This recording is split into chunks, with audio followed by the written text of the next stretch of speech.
ready na tayo. So, for today's video, pupunta tayo sa Tianhu Temple. Please, sorry kung mali yung pagkakabigkas ko. And then, pupunta rin tayo sa Merdeka Square.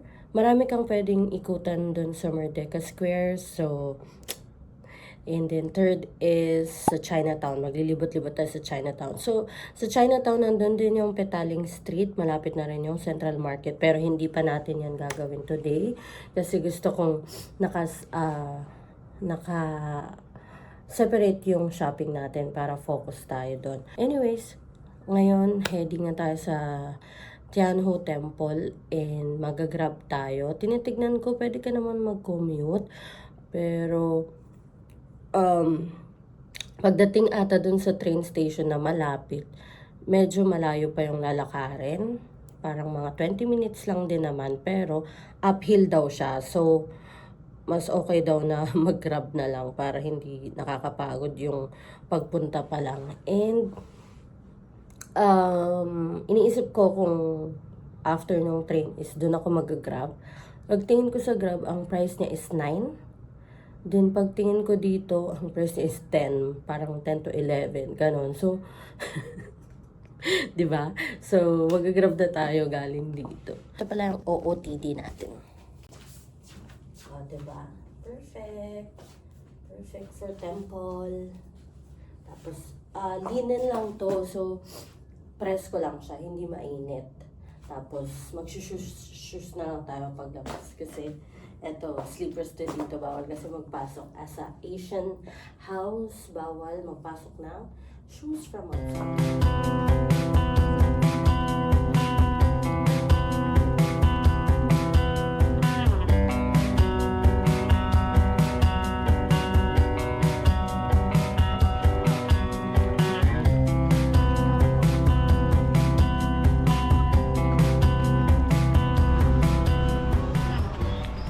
So, meron na itong mga stores sa ilalim. I'm not sure.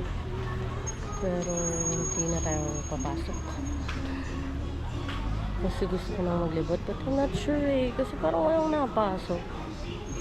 So, ayan siya. Naghihintay ako na merong papasok. Wait, this way to shrine. Second floor. Ayan, meron pala. Pwede naman siguro. Let's see. Ikot so. Okay, ayan, this way to temple. So. Oh, someone is dancing outside. Look. They're dancing.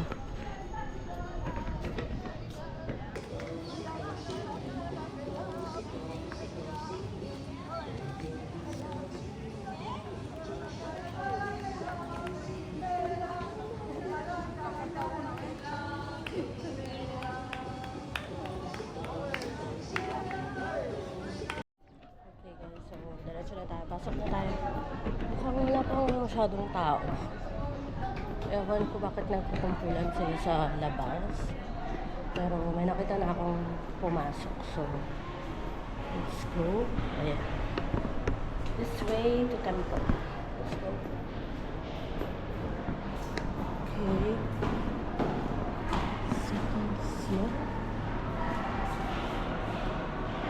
Wait.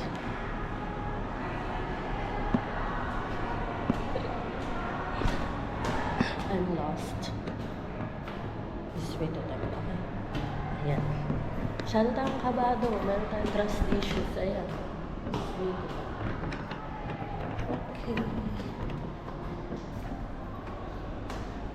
Naamoy ko ng mga insenso. Pwede kayo mag-film. Okay. So guys, pag pupunta kayo ng mga temple, of course, bawal ang mga revealing na clothes.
nag-take na ako ng Grab paalis ng Tianho Temple.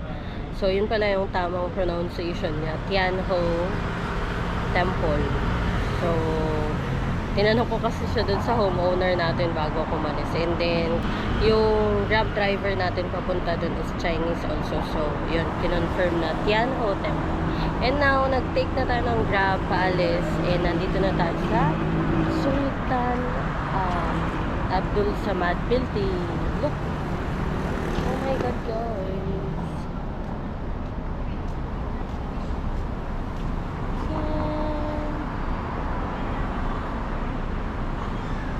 Nice, diba? Oh my God, nandito pala tayo sa daanan ng kotse ba? Ayan. Teka lang, tawid tayo. Kasi pwede pala pumunta dito sa mga harap. Ayun o, may mga railings. So, pwede kayo dyan picture taking. Ganyan. Ayan.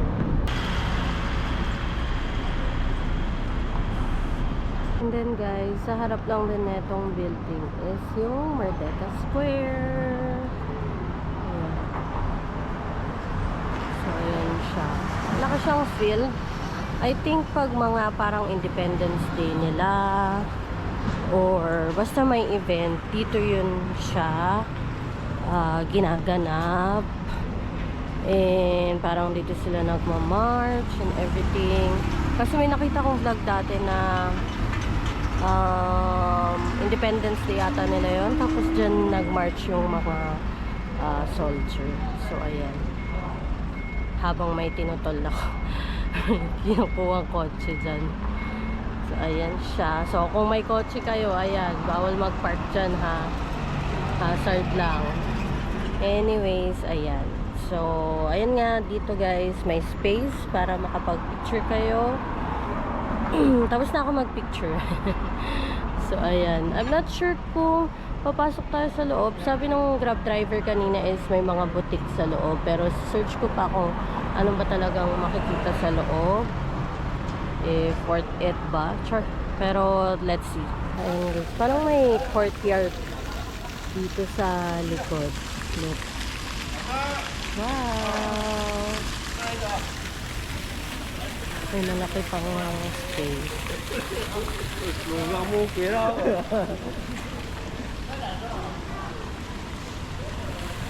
I think yung nasa likod is yung River of Life. Napunta din tayo dyan eh. So, let's see, baka may daanan na pala dito. Ingat kayo dyan guys, ha? Flat lang siya. Paano pag bigla kayo nahulog? Oh my God.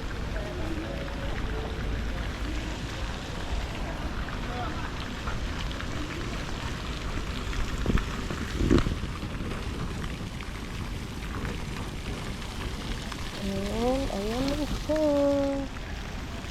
Yes. Ayan lang picture spot dito. Kung kaya niyong pumunta dito ng maaga guys, kasi wala pa masyadong turista. No, mag-picture kayo dyan, no? Kasi ng mga tao. Ayan kasi medyo madaming tao na. Ganda! Tapos naka-long dress kayo. Ganda guys. Picture kayo dyan. Nice. Guys, ito sana ata yung River of Life. Kaso ngayon may construction. Ayan, parang general cleaning and everything. Tapos ito ginagawa rin yung pathway. So, ayun o. Ayan, nag-iilaw kasi yan. Tapos, I'm not sure, parang feeling ko punong-puno talaga yan. So, general cleaning talaga sila ngayon. Hindi natin abutan. Tapos yung parang pinaka, sa gitna, parang building or mosque.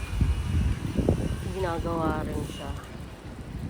So, wala tayong makikita. Sayang naman. But at least, meron tayong mabalikan. Diba? Ang ganda sana yun ng beach. Tapos, overlooking mo yung River of Life. Wow! Next time! Next time! Last look before we go out. Nice!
Guys, titikman ko sana yung ano nila, kiyaw-kiyaw.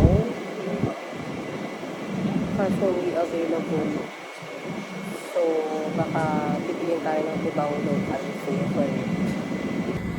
Here's our food. Parang ang sarap. Wow. Okay, let's eat. Thank you, Lord. Let's eat. Thank you, Lord. Oh my God. May ano siya, oh. Hipon. Tapos, may mga crispy. I don't know kung ano to.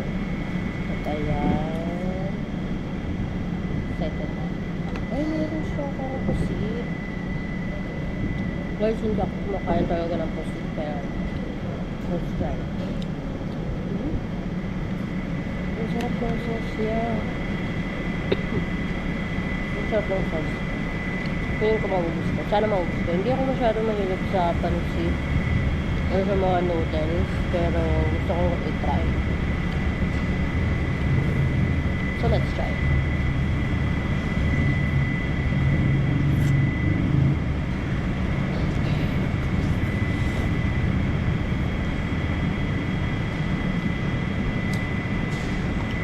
Init.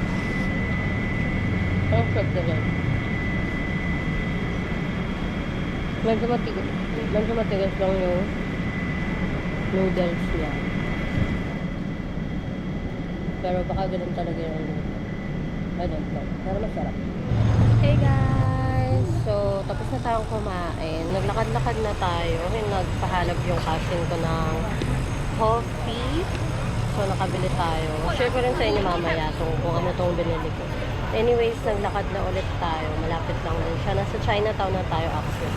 And, anyways, nandito tayo sa harap ng Chinese temple sa Chinatown. And then, pag nakaglakad pa tayo ng onte, dyan naman yung Indian temple. So, let's go. Pakita ko sa inyo yung temple.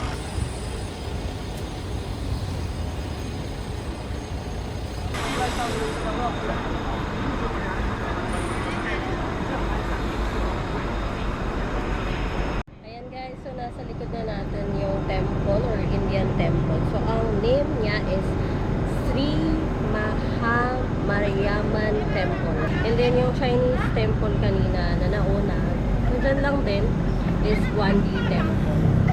So kung gusto niyo ring i-visit, nandito lang din siya sa Chinatown.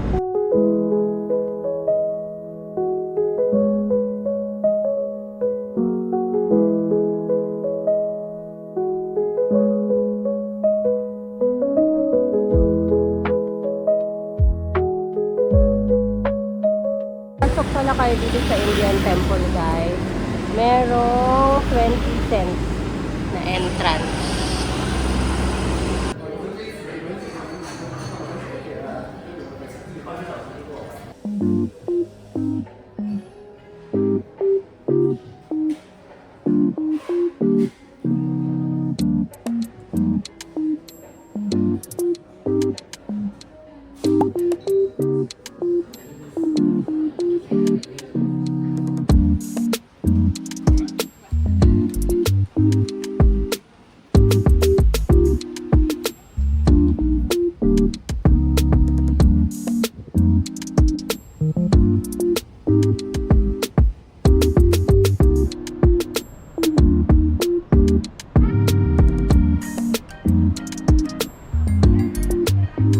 May barrels pala dito, guys.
Hey guys, so we're finally walking home again.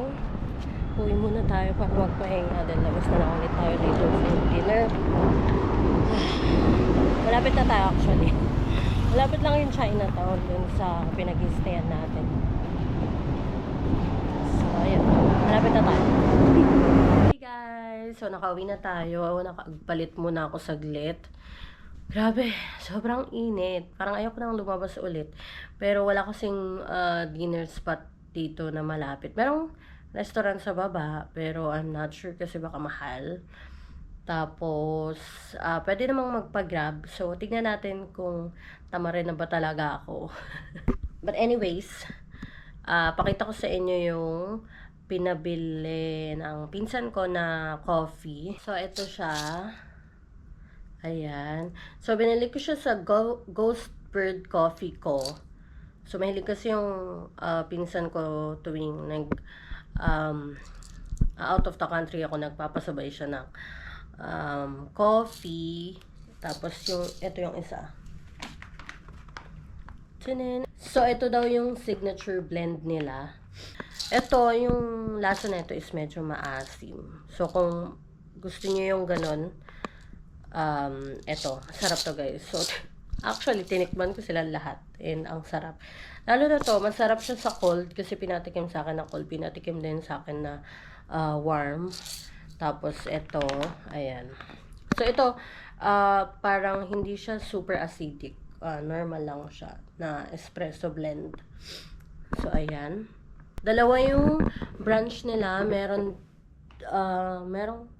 Malapit ata dun sa Tianho Temple, pero mas malayo pa. Tapos, buti na lang, meron pala sila dyan sa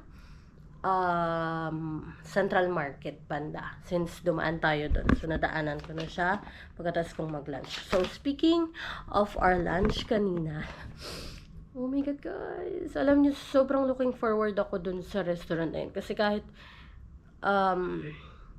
hindi siya famous and hindi siya nagte-trending. Nakita ko lang kasi siya sa map and mataas yung reviews nila. Ewan ko na, taon lang din siguro. Nakita nyo naman siguro nung kumakain ako. Sabi ko, bakit ganun? Ang chewy. Parang hindi luto yung noodles. Lang sa matigas lang yung noodles niya. Nung iniisip ko nung una, sabi ko baka ganun talaga yung luto nun. Pero habang tumatagal kasi, hindi ko talaga siya makain. Tapos habang tumatagal, lalong tumitigas yung mga noodles. So, tinanong ko na yung waitress. Sabi ko, ganito ba dapat talaga yung luto na ito? Is it supposed to be hard? Sabi niya, no. That is, noodle so soft. Sabi ko, okay, so this is supposed to be soft. Sabi ko kasi, the noodles are hard and I think it's not cooked yet. Tapos, binalik naman niya sa kitchen and fasting kasi sila. Tapos, parang yung isang waiter doon is hindi fasting. So, parang 3-9 niya ata. And na-confirm na matigas nga and hindi pa naluto yung noodles. Nung una is ino-offer nila na papalitan ng bago, magluluto na lang. Sabi ko, if it's possible, can we cancel na lang? So, ayun, kinancel naman nila. Ang binayaran ko lang is yung coffee. Nag-offer din ako na kung gusto nila is half babayaran ko dun sa food kasi kumain naman na talaga ako. Pero sabi nila, it's okay, it's our fault. So, you can just pay for the coffee. So, buti na lang mabait sila. And, first time kong maglakas loob na magreklamo. But anyways, ayun, papahinga muna ako. And baka mag-shoot pa ako ng ibang deliverables ko for TikTok bago lumabas or mag-order. Magde-decide pa ako. And ayun lang guys. See you guys later. Kunin ko lang yung pinadeliver natin. Magpa-deliver na lang ako.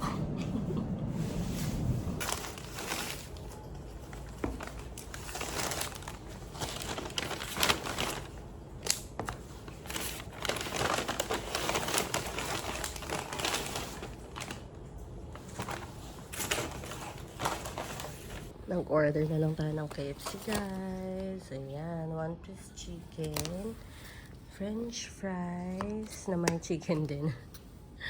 Pero kasi gusto ko yung cheesy nila eh. Pero meron pa silang ibang option. Ewan ko bakit ito. Kasi ito yung pinakamura. Tapos may chicken din, tapos coke. Tapos bumili na lang ulit ako ng bread sa baba. Yung croissant. Ayan. Ganyan din kinain ko pala kaninang umaga pero ibang flavor lang. So, ayan. Let's eat! Yung rice nila guys, parang yung sana selemak pa din. Tapos, hindi pala uso ang gravy. Kaya pala maraming ketchup. Siguro para dyan. So, ayun, walang gravy. Tapos, coleslaw pala yung kasama niya. Ayan. Nung kinuha ko pala to guys sa baba, di, nandyan na yung rider. Sabi ko, nasan siya? Nandun ako sa harap mismo ng lobby. Sabi ko, nasan siya? Tapos, nakalagay doon na, I have arrived. Tapos, biglang may picture na nandun na yung sabi ko, saan to? Tapos, tinignan ko yung lamesa sa lobby. Wala naman. Tapos, biglang naglagay na sa Grab na delivered. So, kinabahan ako, hala, nasan to? Yun pala guys, dito sa condominium. Meron silang room na nasa likod. Kunyari, lobby, may tatagusan ka sa likod. Tapos nandun yung lahat ng for delivery or lahat ng dineliver sa mga nakatira dito. So, ang dami doon, mga parcel, may flower, tapos ito, nandun siya. Ang galing. Ignorante lang guys. Sorry na. Baka naman yung mga condominium sa Philippines may ganun din. So, first time ko na-experience. Pero nakakatawa lang kasi, chinat ko yung driver, where is this? Sabi ko. Tapos, biglang pumunta siya sa harap ng lobby. Tapos sinabi niya na nasa likod ka. Tapos, ayun.